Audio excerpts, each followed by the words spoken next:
നിങ്ങൾ മറന്നുപോയിട്ടുണ്ടോയെന്നറിയില്ല, ഞാൻ മറക്കാത്തൊരു വാർത്തയുണ്ട്. അത് വേറൊന്നുമല്ല, ഒരു ഹെൽത്ത് ഇൻസ്പെക്ടർ നമ്മുടെ കൊല്ലത്തെ ഒരു പ്രമുഖമായ ഹോട്ടലിൽ അദ്ദേഹം റെയ്ഡ് നടത്തി ചില സാധനങ്ങൾ കണ്ടുപിടിച്ചു എന്ന് പറഞ്ഞ് വാർത്ത വന്നു. പിന്നീട് നടന്നത് ആ പരിശോധിച്ച ഹെൽത്ത് ഇൻസ്പെക്ടറെ സ്ഥലം മാറ്റുകയും സസ്പെൻഡ് ചെയ്യുകയും ഒക്കെ ചെയ്തു. അപ്പോൾ നിങ്ങൾ ചോദിക്കും, ഈ പരിശോധനയൊക്കെ നടത്താറില്ലെന്ന്. ഉദ്യോഗസ്ഥർ നടത്താറുണ്ട്. അതെവിടെയാണെന്നറിയാമോ? ഒരു സെക്കൻഡ് ലെവലോ തേർഡ് ലെവലോ ഫോർത്ത് ലെവലോ ഒക്കെയുള്ള റെസ്റ്റോറൻറ്റുകളിൽ, ഹോട്ടലുകളിൽ, വഴിയോര കടകളിൽ, ഈ നാടൻ മീൻ വിൽക്കുന്ന മീൻ മാർക്കറ്റുകളിൽ ഒക്കെ വന്ന് പിടിക്കും. ഒരു ഫൈൻ ഈടാക്കും. ചീഞ്ഞളിഞ്ഞവ കണ്ടെത്തിയെന്ന് പറയും. അതിങ്ങനൊരു സ്ഥാപനങ്ങളുടെ പേര് പോലും പറയാതെ ഒരു വാർത്ത വരും. പിന്നെയും കടയും കഥയും മുന്നോട്ട് പോകും.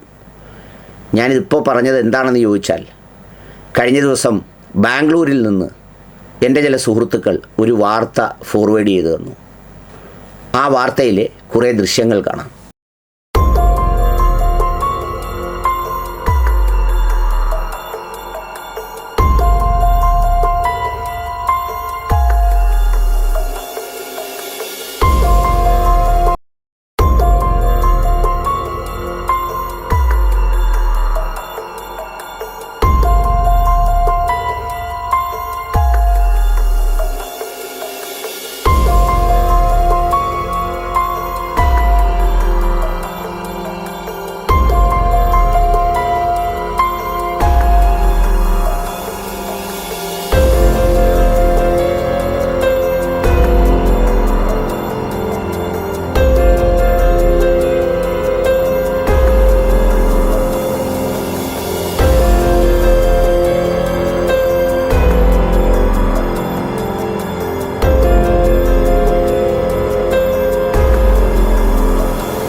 ഈ ദൃശ്യങ്ങൾ വേറൊന്നുമല്ല, കർണാടകയിലെ ഭക്ഷ്യസുരക്ഷാ ഉദ്യോഗസ്ഥർ നടത്തിയ റെയ്ഡാണ്.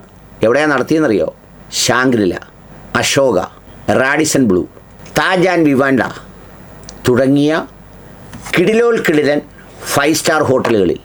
ആ 5 സ്റ്റാർ ഹോട്ടലുകൾ പരിശോധിച്ച് അവിടെ ഉണ്ടായിരുന്ന ഗുരുതരമായ കൃത്യവിലോപങ്ങളും ലംഘനങ്ങളും ഭക്ഷ്യസുരക്ഷാ മാനദണ്ഡങ്ങൾ പാലിക്കാതെ ഭക്ഷ്യവസ്തുക്കൾ സൂക്ഷിച്ചു വെച്ചതും അതിൻ്റെ പേരിലുള്ള നടപടികളുമെല്ലാമാണ് വളരെ കൃത്യമായി ഭക്ഷ്യസുരക്ഷാ ഉദ്യോഗസ്ഥർ നടപടിയെടുത്തത്.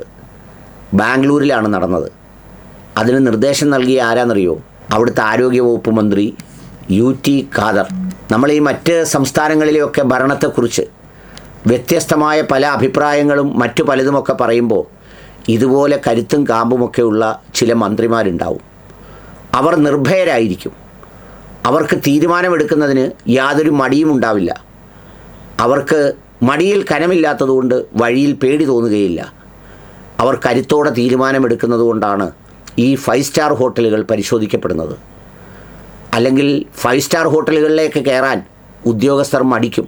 കാരണം അതെല്ലാം ശതകോടീശ്വരന്മാരുടേതാണ്, ഭരണകൂടങ്ങളെ വിലക്കെടുക്കാൻ കഴിയുന്നവരുടേതാണ്, ഏത് ലെവലിലും ഇടപെടുന്നവരുടേതാണ്. അവിടെയൊന്നും നിയമലംഘനങ്ങളും ഇതുപോലെയുള്ള കൃത്യവിലോപവുമില്ല. എല്ലാം പരിശുദ്ധവും ശുദ്ധവുമാണ് എന്നാണ് നമ്മൾ വിശ്വസിച്ചിരിക്കുന്നത്. പക്ഷേ പരിശോധിച്ചാൽ എവിടെയും കിട്ടും എന്നുള്ളതിൻ്റെ തെളിവാണ് ഈ പ്രോമിനൻ്റ് ആയിട്ടുള്ള 5 സ്റ്റാർ ഹോട്ടലുകൾ പരിശോധിച്ചപ്പോൾ അവിടെ നിന്ന് പിടിച്ചെടുത്ത വിവിധ ഭക്ഷ്യവസ്തുക്കൾ. അതിൽ ചീഞ്ഞഴുകിയ മട്ടനുണ്ട്, അതുപോലെയുള്ള മറ്റു പല ഭക്ഷ്യവസ്തുക്കളുമുണ്ട്. അതിൻ്റെ റിപ്പോർട്ടുകൾ സഹിതം പുറത്തു വരികയും രാജ്യത്തെ പ്രമുഖ ചാനലായ NDTV അടക്കം അത് വാർത്തയാക്കിയെങ്കിൽ വെറുതെ വാർത്തയാക്കിയതല്ല, ആ വാർത്തയിൽ കാമ്പും കഴമ്പുമുണ്ട് എന്ന് തോന്നിയതുകൊണ്ടാണ്. അത് ചെയ്യാൻ ധൈര്യം കാണിച്ച ഒരു മന്ത്രിയുണ്ട് എന്നുള്ളതുകൊണ്ടാണ്.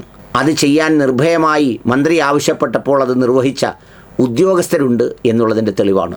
ഏതായാലും ആ മാതൃക ഒരു നല്ല മാതൃകയാണ് എന്നുള്ളത് കൊണ്ട് തന്നെ പറയപ്പെടേണ്ടതുമാണ്.